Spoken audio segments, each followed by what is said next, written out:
Yohanna, what can you tell us about your Eurovision experience? Ooh, I mean, Eurovision was fantastic this year, and I think it was a lot like bigger than for the past few years. Somehow, it was so professional and, I mean, perfect.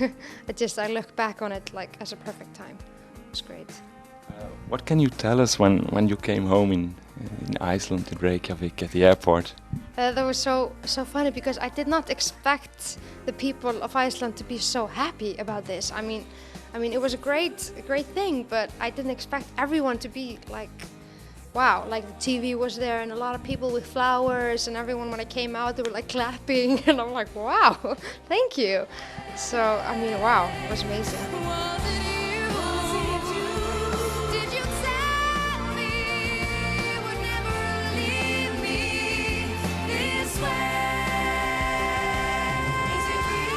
Getting a second place was, I hope, a highlight for you. But what was another highlight in this Eurovision for you? I mean, just being able to work with all these professionals is just such a big honor for me. I mean, I've never stood on a stage like this before, and with this sound, like so powerful and so amazing in front of all of these people, it's just like, wow. Participants, they never tell us their favorites before the Eurovision Song Contest. Can you tell us now what your favorites were in Moscow? Yes. Well, I really liked Ukraine. I always thought that they would be higher somehow. I really liked Sweden. I did, and I liked Spain. What else did I like? Oh, there were so many songs. Belarus. I was very surprised that they didn't go through. That's why I was really nervous at the semi-final, because they hadn't been called up yet, and not me either. So I was like, okay, it's gonna be him. It's not gonna be me. And then it was me, and I was like, what? Why is he not through? And hvað var annað sem var uppáhalds hjá okkur? Hvað Bosnia and Herzegovina? Romania was nice too. I mean, there were a lot of good songs this year, but these were like, and of course Norway was very good. Yeah, and that's pretty much like the ones that stand out, but overall it was really good. Is it over? Did I throw it away? Was it you? Was it you?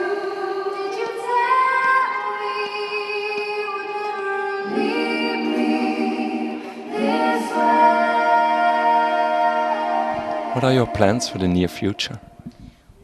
It's just getting, I mean, the record is coming out in several countries, and we're still nailing some other that are interested in the record. So I mean, the future is just trying to get the record ahead, performing all over the place, and hopefully soon I'll be able to do a tour with my record around Europe.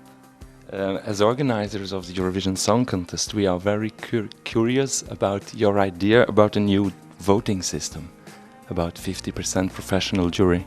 What do you think about it? I think it's wonderful. I think it's great. I really do. And I think that's also a thing that you could see this year, that this was different. How could you see it then?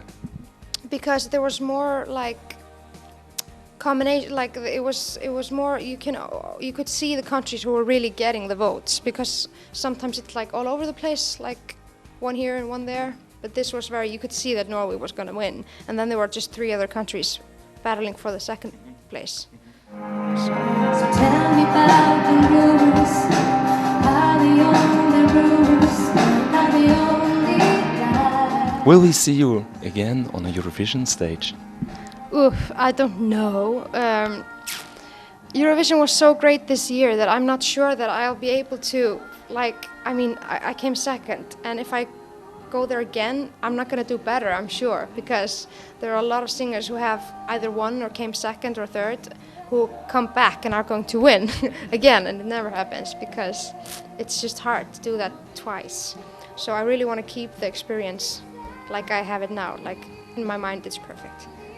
Why would you recommend other artists to participate in the Eurovision Song Contest?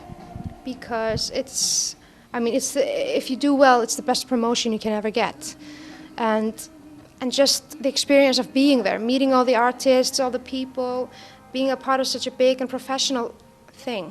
So any artist, I would really recommend it. If you really knew me, you couldn't do this to me. You would be my friend. Why did people vote for your song?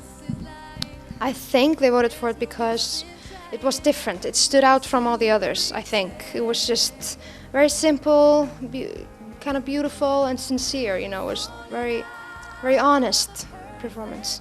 Does this Eurovision Song Contest put a high pressure on your personal life? Well, I live in Iceland, so we're kind of isolated from everything. So there are not like photographers on me all the time, or no, I wouldn't say so. I mean, but of course you need to do some things that normal people maybe don't, but that just follows with the job.